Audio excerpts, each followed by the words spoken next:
Hey guys, welcome to the 12 Labors of Hercules crash course. Whether you're a Percy Jackson fan, mythology enthusiast, got really bored, or you watched my Hercules review and I linked you to this and you were like, hey, why not? I have homework I don't feel like doing, so. So Hercules is one of the first great heroes of our Western culture. He's what we define as a hero. He's both brave, strong, courageous, and sometimes he uses his brains when his bronze isn't enough. The irony is that the name we know him as is the Roman name Hercules. His actual name is Heracles. In Greek, that was to be named after Hera. The reason Hercules' mother did that is because she didn't want Hera to smite her child, as she had done to other children of Zeus that were not her own.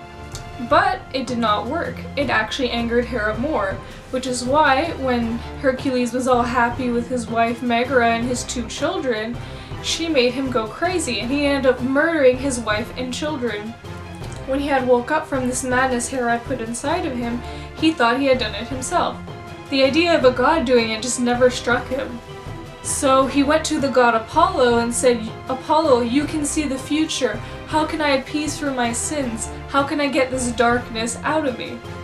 And Apollo told him what he had to do was to do 10 heroic deeds, or labors. And these labors would be given out by the king Eurystheus. Now the first labor that was given to Hercules was to kill the Nemean lion. Now this lion was special because not only was it a little bigger than most lions, but his skin was impenetrable. So every weapon that Hercules tried, it never went through the lion's skin. Until Hercules finally fought the thing with its bare hands and eventually skinned it, and now wears it as a ceremonial warrior outfit because it not only looks intimidating, but it also helps him in future battles because its skin is still impenetrable. In Hercules' second labor, he had to kill the infamous Hydra. When he went to do this labor, he brought his nephew. And when he was fighting the Hydra together with his nephew, he realized that every time he cut off a head, another would grow back. The reason behind that is because the Hydra, this 9-headed snake monster, had 1 immortal head. So as long as you didn't hit that head, another would grow back from the unimmortal heads. So when he fought the monster with his nephew, he came up with a plan. He told his nephew while on horseback to burn the stems of every head he cut off so that another would not grow back. His nephew did as he asked, and eventually the immortal one was the only one left, and Hercules slayed that one. The only problem was when he brought the immortal head to the king, Eurystheus told him that this labor doesn't count, you did it with your nephew, therefore it's not a labor you did yourself, and not heroic. So he had to do another one, adding on to 11 labors that he had to do. The third labor Hercules had to do was to bring the hide of the sacred deer Caecinia. It was a sacred deer of Artemis that had golden horns and bronze hooves.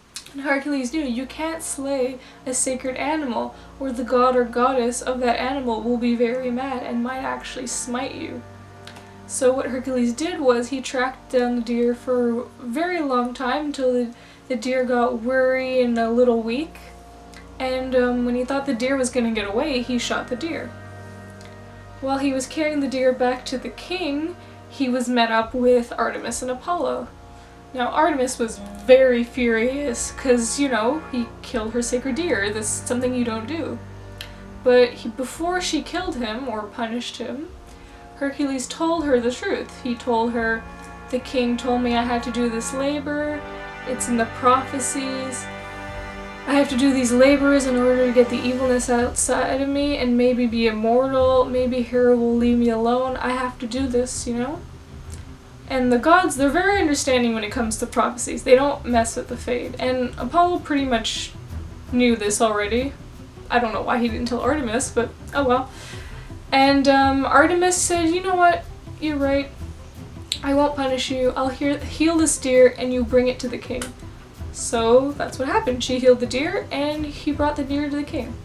In Hercules' fourth labor, he had to kill this massive boar that lived in the mountains near this little village where the centaurs lived. One of those centaurs was his friend, and while on his journey, he visited that centaur friend. They got drunk, they had fun because hospitality was very important in Greece. And Hercules noticed a bottle of wine that was very good and very delicious. And he asked his centaur friend, hey, why don't we open it, you know? I haven't seen you in a while. I'll only be here for a day, so why not? It'll be fine. And his centaur friend told him, no, I can't. You know, it doesn't belong to me. It belongs to the centaurs. If I open it, you know, they might get really mad. And Hercules was like, it's fine, don't worry about it. They won't even know. We'll replace it after, it's fine. So they open the bottle of wine, and the moment they do, all the other centaurs smell it. So they come charging in, fighting. An epic battle commences. Hercules is running to try to save his own life. His centaur friend is sacrificing himself so Hercules can get away. I don't know if he actually dies. I just know he did it so Hercules could get away. So Hercules is running and running until he reaches the mountains and the centaurs don't follow him. Well, in the mountain where the boar lives, Hercules comes up with a plan. There's a little thicket he could get the boar stuck in and leave a trap. So he chased the boar, leading him into that trap until eventually the boar got stuck and he was able to carry it back to the king.